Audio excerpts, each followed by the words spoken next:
In the name of God, who sought us out while we were yet lost.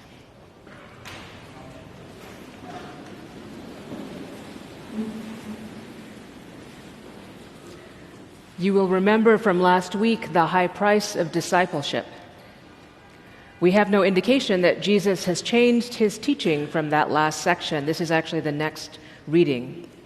To follow me, you must leave everything behind. It is to this message of utter renunciation and dedication that it says today in the readings, tax collectors and other assorted sinners respond by coming to hear Jesus. And Jesus continues, the realm of God's justice looks like this. A shepherd has 100 sheep, but one is lost. So he secures the 99 and goes to find the one lost. He will make his flock whole again, and when he does, he gathers his friends rejoicing. The world of God's justice is like this. A woman has 10 drachma, 10 silver coins, and loses one, and so lights a candle in that dark room and sweeps the floor, and upon finding the lost one, calls her friends over in relief to celebrate with her, rejoicing. The Gospel of Luke tells us what the world of God's justice is like, from the Magnificat to the Ascension from Bethany. God has seen me, says Mary. God has found our people. We remember who we are. They are found in her song. And Jesus, his body lost to his disciples in his death, returns at the end of Luke to walk the Emmaus road with 2 disciples walking away from Jerusalem, lost in their grief and despair. And he teaches and comforts them in such a way that they remember themselves, so that they invite this stranger for a meal with them, who is then revealed as their lost teacher. He is Jesus. In their act of eager hospitality, they are lost no more.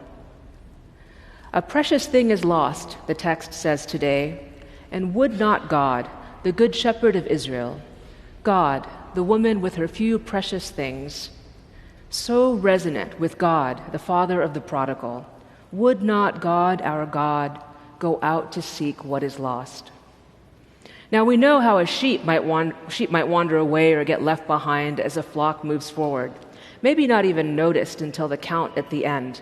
A little neglect or distraction is all that would take. Pretty straightforward, must have happened all the time. A coin is lost, probably because it is being counted or moved, maybe dropped on the floor and rolling to a corner, but in a dark room with a simple floor, no electric lights back then, remember? How worrying. Of course it is here somewhere, but we must find it, and we must find it now.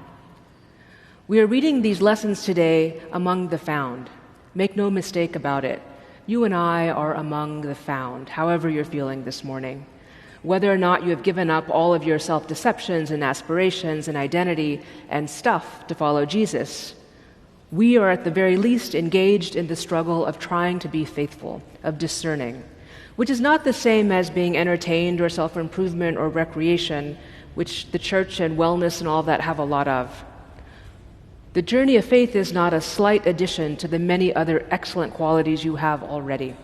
If it were, why would anyone be sought after in this way? Why is God desperate?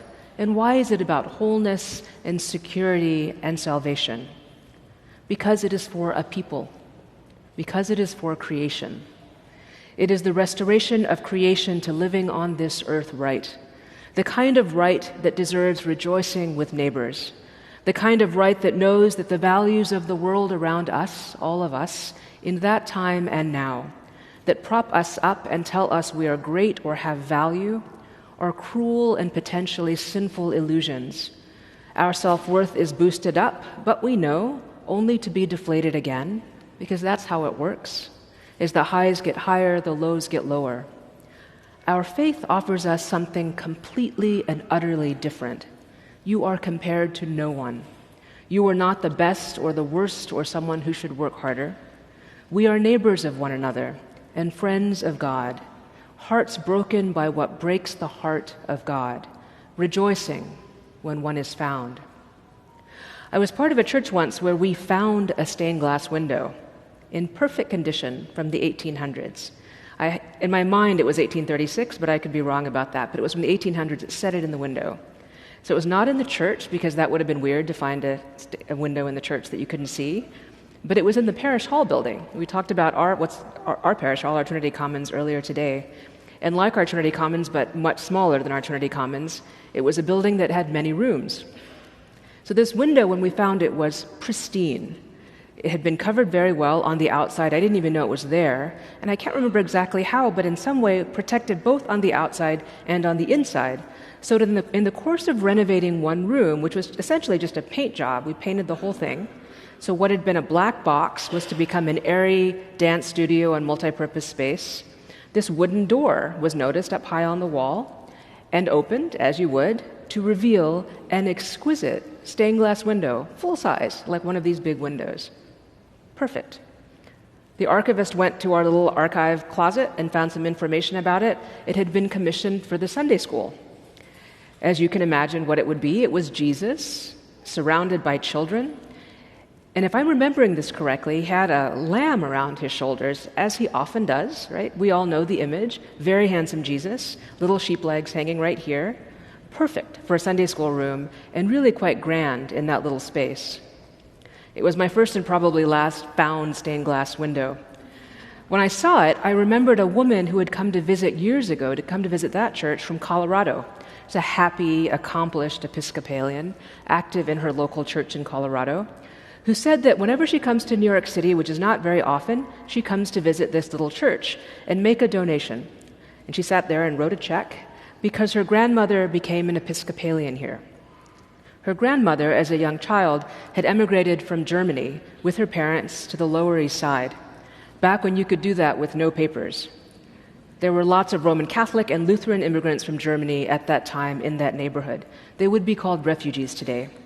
There were horrible stories in the newspapers at that time about them, and maybe this includes some of your ancestors, about this country losing its Anglo profile and becoming barbaric and Germanic. The word overrun was used a lot in the papers at that time because of the sheer numbers of people fleeing the religious wars and other persecution in what is now Germany. And they lived in what we know from our own history lessons, right, in those filthy tenement flats, and did whatever work that they could find, and they were called drunk and immoral. They did not speak English. This is at the time when the industrialists were making their millions here in this city, when Wall Street was becoming what it is today. And immigrant labor powered American factories and westward expansion. The nativist language of today finds its origins in that time, after the Civil War and before World War I. The settlement house movement is from that time as well. Christian women of means established houses in immigrant communities in major cities as this kind of industrialization was happening and leaving people out. And it was to tutor, feed, and lift up these new immigrants and those that found themselves in this new kind of poverty in our cities. So it was powerful, and it was powerful people doing it, and clearly in resistance to the politics of the time. And for some of the families of the women that participated, it was quite controversial, and in its own way, as you can imagine, church things often are, it was a little patronizing, a little bit difficult to read back what they thought people needed. But for the people that worked in these settlement house movements and for the people that launched them, it was a literal giving up of everything to follow Jesus, to help the literally despised. In the Episcopal Church, that work was often done by deaconesses. The S's part is to make sure that none of us are confused that they were not deacons eligible to become priests. They were women, a separate order for women. So that church that I'm talking about had a deaconess, we discovered as we looked up the window. She was a force of nature, as these women often were. In my understanding, if she were sweeping the floor in the time of that biblical story, the coins would probably have just surrendered and leapt out of the corner into her hand because you wouldn't have had a shot, right? The sheep would rethink their decision to fall behind and not do that again. So the grandmother of the woman that visited me somehow got a pair of roller skates and was learning how to get moving on them, but she couldn't figure out how to stop.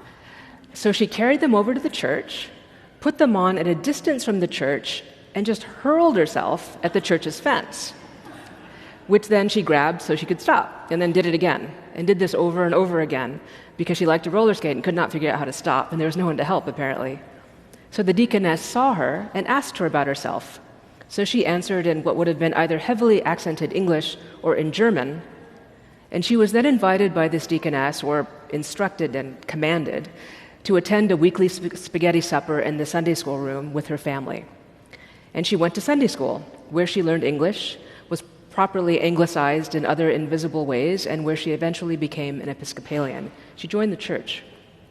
So as this woman was telling me her family's story, I will confess I had no idea what to think. I had no idea where she was going most of the time. So I asked her what she thought about that story, because I could easily imagine the imperious matron that deaconess must have been. It was a different time.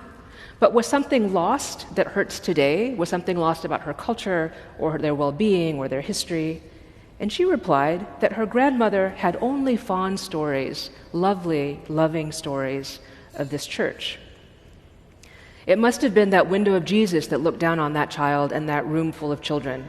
Those parents who had no idea what Episcopal was or what this stern woman was talking about while they ate their free and needed hot meal.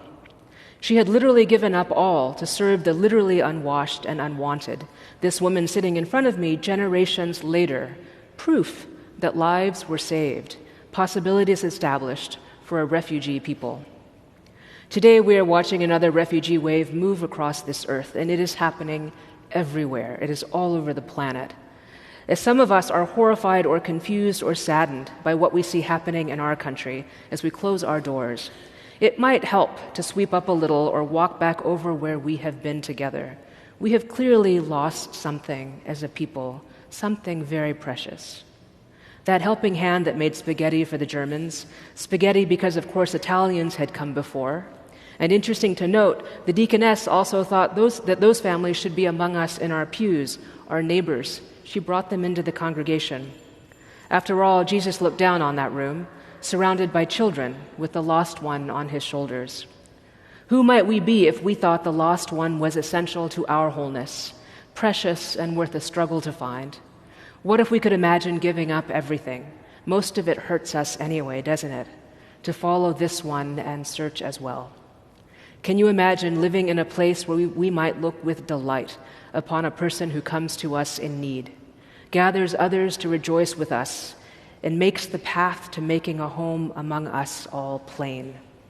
Somewhat like the frantic, meticulous sweeping of floors with little light, a shepherd making his way back in the night through the journey of the day, eyes straining to find the one lost, praying that against all odds it might still be alive. There is searching going on among us, and we are searching. Maybe to remember who we once were, like that window presiding over the Sunday school room, back when Sunday school was a feeding and essential life skills program for kids, otherwise left completely behind. The window that was closed when the space became an important theater because the church worried that it was becoming irrelevant, its work done. Our Lord Jesus the Christ asks us to leave everything we think we know behind and follow him. And if we follow the one that intrigues sinners and outcasts, to join with us as equals, or maybe it is that we join with them as equals, to go forth and to do the same. And that same is to find ourselves among the lost, to find ourselves once again, remembering who we are and who we can be in the reign of God's justice, in delight, rejoicing.